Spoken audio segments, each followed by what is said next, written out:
I'm Mike, and I'm from Waynesburg, Pennsylvania, and we are going to be mowing the pond embankment behind me today. I work for Producer Supply Company, and we own probably about 200 acres right in this little area here that's all tied together. So we like to keep the stuff, the land looking clean. Before the Ventrac came along, this didn't get mowed. The first time I mowed it was up over the hood.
Well, we just finished the hill and it took roughly 40 minutes.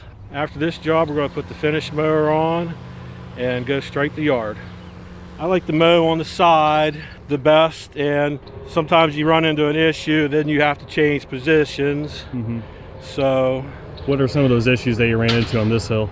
Well, up here we have a few groundhog holes, and it's washed out in a few places towards the top. So, just to make it safer, it's easier to change positions in the mowing. The guy that sells that tractor has to sleep good at night because he's selling a quality product. Never had any issues with the tractor. We have two of them, one with 850 hours, one with 250 hours, and they've just both been flawless.